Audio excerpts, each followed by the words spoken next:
भगवान श्री कृष्ण भी बड़े विलक्षण सख्य भाव सखा बनकर श्याम सुंदर प्रकट हो जाते और माधव दास जी से बड़ी बातें करते। एक दिन भगवान श्री कृष्ण आए, माधव दास जी ने देखा तो भगवान बड़े उदास, बहुत उदास।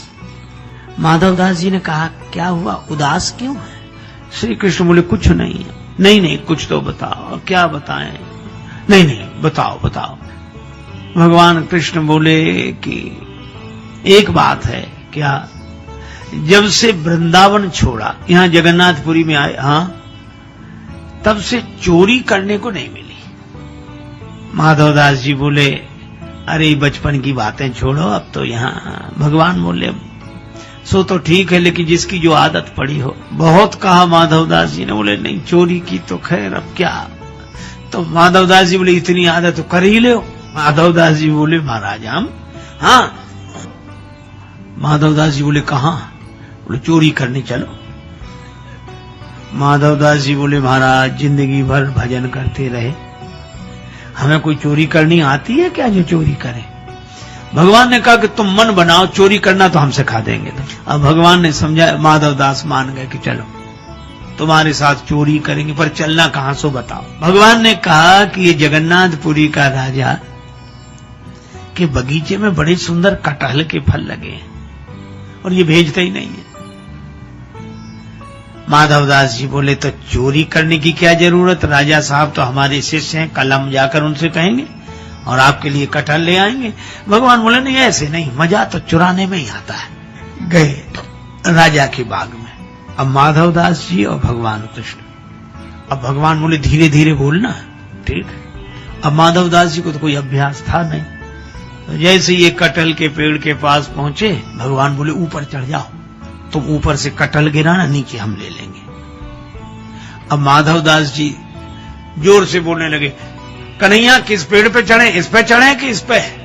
सो बगीचे के माली ने सुना, बोले, मैं बताता हूं किस पे चढ़ो, अभी आया। भगवान ले गए छिपा कर, तुमसे पहले ही कही थी धीरे धीरे बोलना चाहिए चोरी में। अच्छा ठीक। अब गए, जब वो जाके सो गया, फिर गए। भगवान बोले, इस पेड़ पर नहीं, इस पे चढ़ो। माधवदास जी चढ़ गए, ऊपर से कटहल गिराओ। ऊपर तो चढ़ गए, अब ऊपर से बोले, भगवान ने कहा, गिराओ। अब ये बोले, ये वाला कटहल गिराएं कि ये वाला? बड़े जोर से बोले, और जो कहा ये कटहल गिराएं तो माली डंडा लेकर दौड़ा कि मैं अभी बताता हूं, और वो डंडा लेकर दौड़ा। भगवान श्री कृष्ण तो बड़े कौतुकी अंतर ध्यान हो गए। बेचारे माधवदास उतर रहे थे पेड़ पर से, कटहल गिरा दिया था।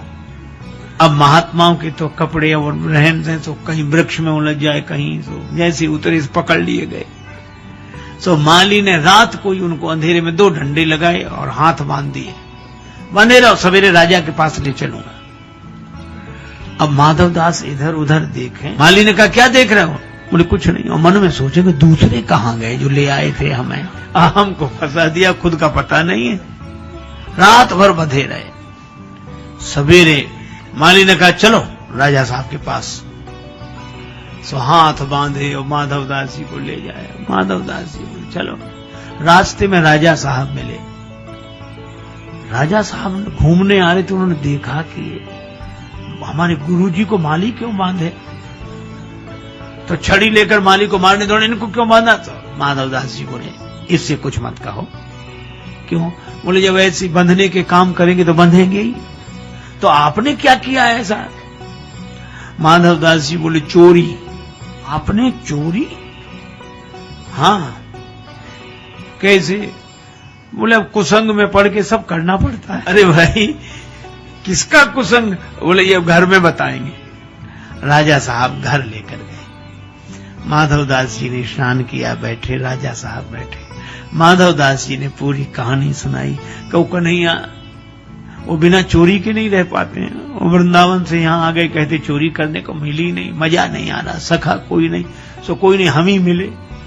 सो हमको कहा कि तुम चलो, और वो माली डंडा लेकर आया, खुद तो उड़ गए, हम पिटते रहे रात भर। और राजा ने सुना, राजा भक्त हृदय, नेत्र सजल हो गए, रोमांचित घात हो गया। और उसने माधव दास जी की बात सुनकर अपना पूरा बगीचा ही श्री जगन्नाथ जी के नाम लिखा। भक्तजन कहते हैं कि आज भी वो बगीचा श्री जगन्नाथ जी के नाम है।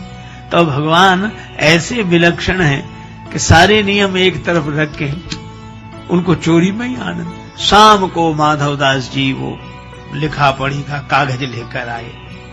समुद्र किनारे से भगवान फिर प्रकट, और भगवान कृष्ण मुस्कुराकर बोले, और संत जी रात कैसी कटी?